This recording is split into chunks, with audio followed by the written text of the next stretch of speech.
Okay, so today before I start, I just wanted to show off one of these pieces of art. Actually, my first ever piece of art for WoW, because I was using the Hearthstone one till now, just because I didn't have one, surprisingly. And it might not make sense, but this is like the way I do them is like for particular episodes when I go to upload them to YouTube. So now this one's like a couple weeks old, like where it's the last episode on the doorsteps of Orgrimmar, basically just exploring the rest of Durotar. And so there was this one piece on the map that might remain unsolved for the last 20 years of the game having been out. I don't actually know what that water is right behind the inn. So like in trying to find out the mystery, it made a good kind of overlap with Chinatown, which like the whole plot of it is people are getting killed in the water, and it has to do with some conspiracy. Like part of the crime involves like the reservoir and water and stuff. So like the John Huston character, the villain, is sort of usurping, like either you bring the water to Orgrimmar or you bring Orgrimmar to the water by incorporating the valley into the city. You have like a whole kind of conspiracy potential going on. So I like that overlap, not just a detective RP because I love detective games, but a literal overlap with Chinatown. I guess I'll use this one from now on for WoW, just because I finally have one. Or I was thinking about making one for Orgrimmar too, like I won't even say what it is, but I might make one for our Orgrimmar episode. See, it's meant to be sort of slow-paced like this, where every episode's kind of like a big deal. Of course, I'm sure, I won't even say anything. I don't want to sound like too salty about other people doing it, but it's like, I bet the big streamers are speed running this too, because that's what they did with everything else. So yeah, one of the key roles that we should keep in mind is the undead aspect. So how many humanoids are we really going to see here? I don't know. I'm in more of a beast taming mood, so let's recap what happened last time. Basically, we explored Orgrimmar the time before, and so then we feel like we have nothing else to do. We want to get away from the place where we lost our pet, still mourning over that. Even though it didn't die, I'll treat it like that. We can no longer get a raptor, so we're sort of on a mission of self-discovery. Since we're in a town, we can do that, but only because of that.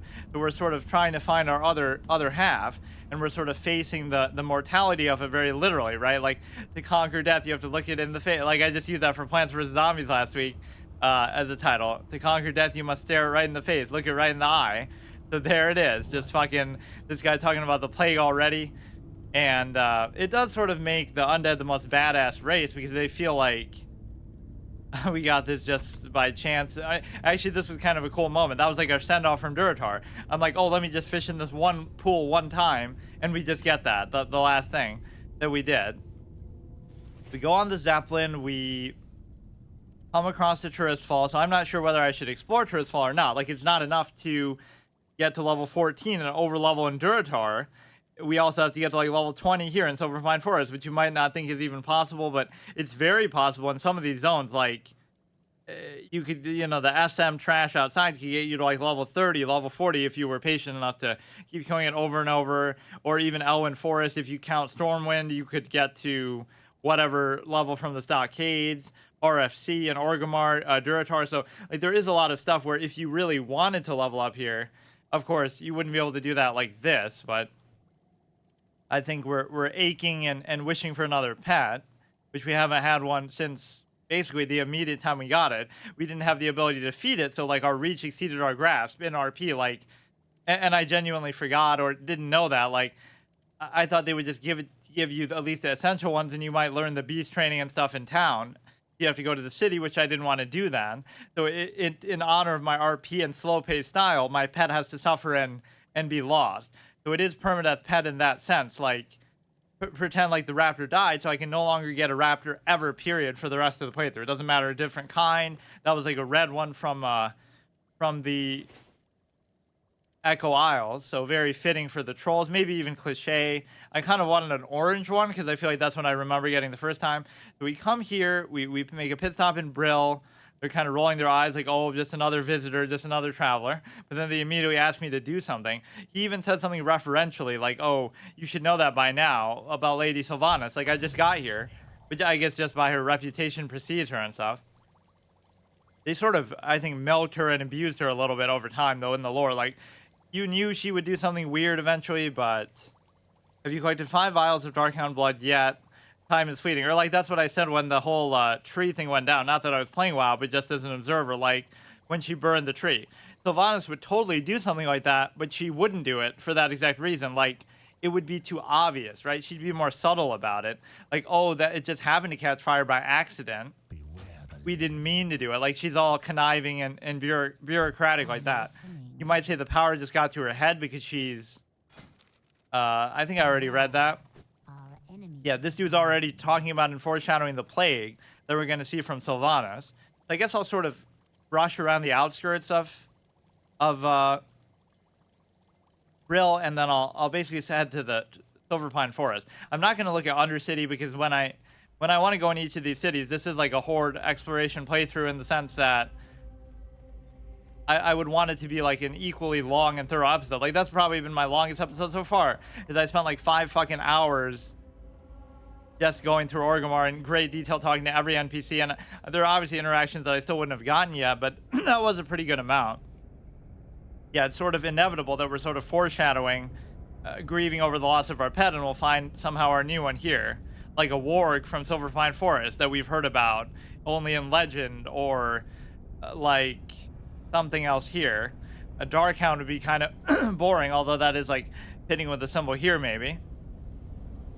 And I guess you could do some fodder ones, like, oh, we totally don't intend for this pet to die, wink, wink, that we don't care about if we do lose it, like in terms of losing the type. Because what would a Darkhound count as? Just maybe any sort of dog-like thing, but maybe like a wolf. I don't know how much you should count it like that. It's got to at least resemble it more directly. Like raptors are easy. There's a lot of different colored raptors, so they should all count under the same banner. Yeah, they were nice enough to let us sleep here, but only if we agreed to do this mission. This is kind of like the same thing we did with the chick with the crocolisk outside the Duratar, asking me to go to South Fury River. Like, oh, we can sleep here for the night, which I have to log out like in a different place every time, so I don't know where it'll be this time. Maybe the Sepulcher. But yeah, we got to sleep in her bed to end that episode, like episode 3 or something, but only if we agreed to do the crocolisk thing to find her kid, which was already dead, which was actually a pretty annoying quest. The drop rate on that was pretty bad. Yeah, they let us sleep here and we couldn't complain, although in reality we would be pretty upset and perturbed about that. Like, they made us sleep on the floor because undead don't need beds because they don't sleep, right? Or they sleep in a crypt, basically, so they don't care. In fact, it's the one race where it kind of makes sense that they're always in the same spot. They're, 24 hours available shopkeepers. They never, all these tropes. I was questioning that, like, oh yeah, Orgrimmar, like, they don't have a door in their thing, and they don't have a bedpan, like a little. Some of them have like little bed rolls up in the top that they can sleep on, but they don't have that. They don't have a door, so they just kind of sit there forever till the end of time, which obviously is nitpicking. Like from an RP standpoint, they're just there for the benefit of the player, but as far as not having a routine and just being able to stand in the same place and always be there for you, it is explained a little bit by the fact that they're undead. And I guess I underestimated how big trolls are. When you look at them like this, it's completely a different story.